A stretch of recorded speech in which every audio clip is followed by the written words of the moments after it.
was finally time for the launch. We had worked for 7 long years for this moment.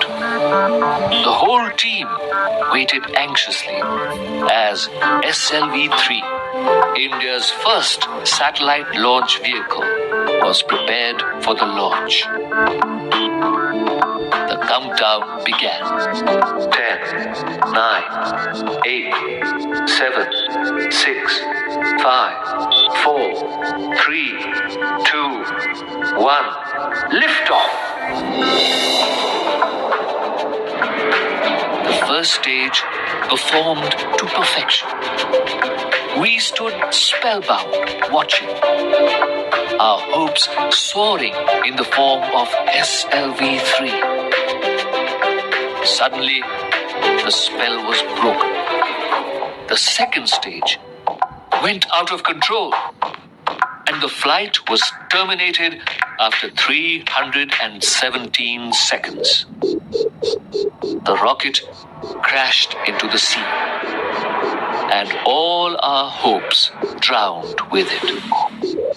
One moment there was magic, the next a feeling of utter hopelessness. This event came as a big shock to most of us. I felt angry and frustrated. A press conference was scheduled. The causes of the failure were to be discussed.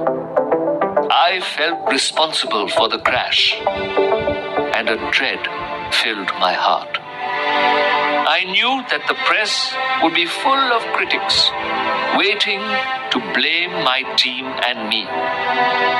But my chairman, Professor Satish Dhawan, took the mic from me and answered all the questions confidently. His composure and his clarity of thought really impressed me. He said, "These are very complex missions. We have to find out what went wrong, correct it, and then make sure that it's not repeated."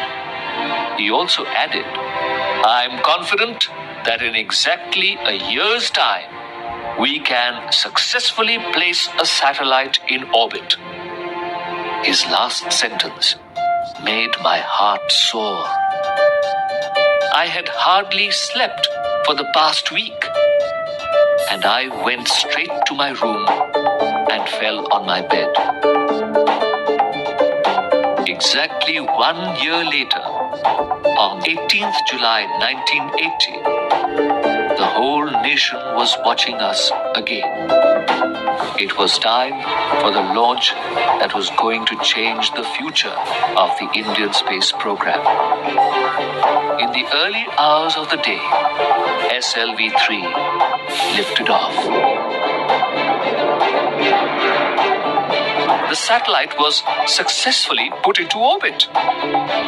Then I got the opportunity to speak the most important words I have ever uttered in my life.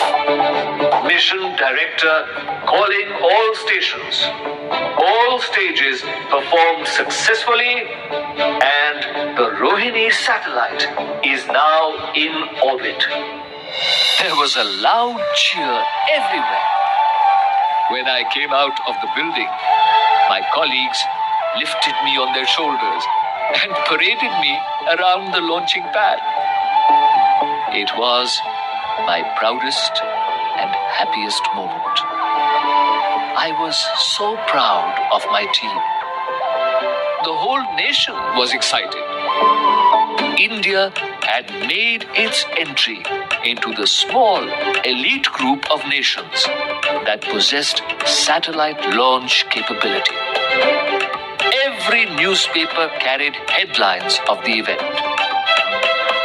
A press conference was held once again, and I requested Professor Satish Dhawan to address it.